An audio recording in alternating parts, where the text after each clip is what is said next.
Hello everyone, it's Lawrence here from Unicorn Reviews, and today we'll be looking at Audio-Technica's ATH-AD2000X headphones. Are they worth the silly asking price, sound-wise, and more importantly, is the 3D wing system any good? Because mixed opinions on that one.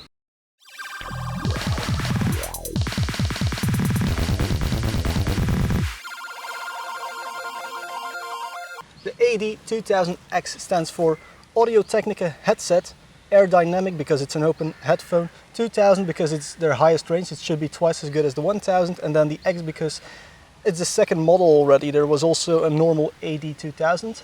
So, first of all, let's go around the box. Box itself, fairly simple, just some stuff in Japanese, Chinese, and a little bit in English. So on this side we get a little window, and then there's a giant window in the front. So if you pick this up in a store, you'll know what you're buying. So getting it out of the box, pretty simple stuff really. You just open the flaps on the side and then the thing comes out. It doesn't, nothing on this box actually shows their rather high asking price, because this is not a cheap headphone. Alright guys, so I've got them out of the box. As you can see, gold plated full-size connector, but you can undo this by twisting, and then you have your 3.5mm for your normal devices, because who the hell still uses these? And they're not even necessary on headphones because there's not much power going through them anyway. Let's start with placing the AD2000Xs in the Audio-Technica range. I'll then move on to sound quality, wearing comfort, and then at the end, if I like it, it'll get an award, and we're also going to do then our conclusion as usual. The AD2000Xs are Audio-Technica's flagship open-air headphones. Spec-wise, you'll get 53mm drivers on each side, no fancy surround going on here, and the headphone itself weighs around 260 grams, not including this cable. Cable-wise, it's a very thick cable. It is split to each ear cup. Sadly though, it's not removable, which is something I would really like to see on headphones this expensive. So let's talk about the way they sound, because that's obviously why you buy these. I mean, they look good, but you buy them for the sound, right? For my listening tests, I used a giant range of music. I went from classical to dubstep, and I watched movies with it, did some gaming with it, just, to see how it was like, and the AD2000Xs really dealt well with everything. The AD2000Xs have really glossy treble and female vocals, and instruments like pianos, guitars, like slightly higher pitch instruments, they really sound great with this. There's also a very solid mid-range and upper bass. However, the lower bass, which you often find in like the pop music with all the beats behind it, the bass doesn't pop out like with some other worse headphones, and I actually like that. I don't like heavy bass, despite the fact that I'm actually a dubstep and metal guy. But yeah, I used WAV files and FLACs for all my testing, so just ripping some CDs, converting them to FLACs, and I listened to them on different devices, from cell phones, TVs, and then my computer as well, which is where most people will be using this. This is really high-end, and it has really made me rediscover music. I was listening to songs that I may have heard 1,000 times before, and that's not even exaggerating, and I was just finding out new details in the music, like slight things like the breathing of the person singing. You can actually hear that. It has such a great dynamic range that even the lowest of volumes you can still hear, while everything else is really loud as well. And that, I think, is what really stands out with this amazing headphone. Now, because it's open, you should theoretically get a way greater soundstage. So what that pretty much means is that the sound can come from anywhere, and it's not just in the middle of your head like you have with these in-ear things or closed-back headphones.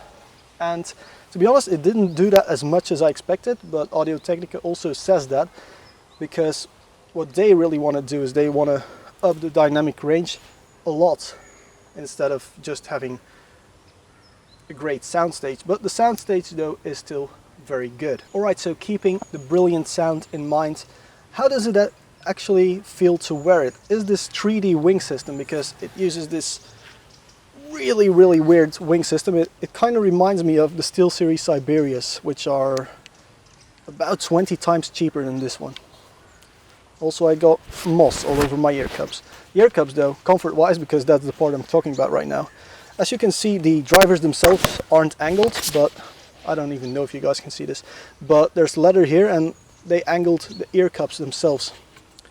So it's a lot thinner on this side, but the velour padding, it's really soft, but it's not a stick it's, you know, the velour is a stick in everywhere, but the leather is slightly thinner in some places, just so that it's perfectly, you know, aligned with your ears really for an optimal listening experience. I would have liked to see maybe even bigger ear pads, because as you can see right now they're already quite big, but maybe slightly bigger even, and a lot thicker, because my ear was at times touching the plastic that protects the drivers. Now, wearing this one, it's something you have to get used to.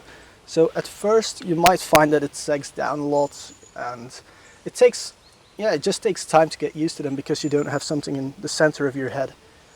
So the sagging though can be fixed if you grab a rubber band, and you can then put the rubber band around the wings like so, and another one around the other wing obviously.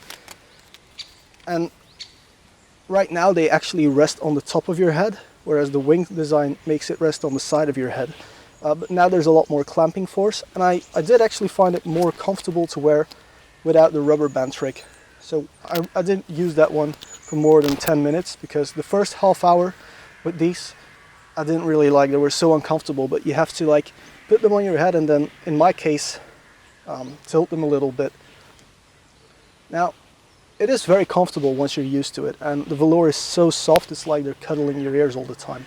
And if you then combine that, of course, with the great audio quality, they're just a blessing to wear. They're just great.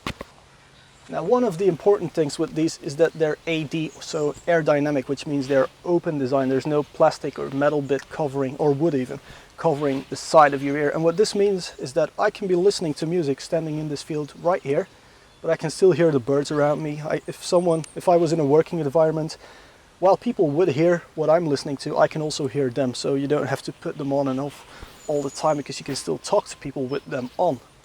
Just a little point of criticism though is, because there's only swivel, I would also like to see tilt, because in my case they're often resting on the lower part of my ear with the top hanging from the top of my ear.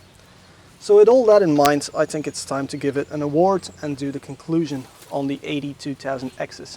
For me, this one's straight up silver. Now, why doesn't it get gold or platinum? Because sound-wise and comfort-wise, it really does deserve that, but at the same time I have to keep price in mind. And if I had a performance award in my range of awards, it would get performance, like no doubt. But I kind of feel, with the way the headset is and everything, you know, instead of just reinventing the wheel, headband-wise, Audio-Technica kind of like replaced the wheel with a hexagon. So it's not, I don't like it that much. I really prefer the feel of my Sonys, which are just lighter as well, but they're so much more comfortable. However, the sound is crystal clear. It's very punchy.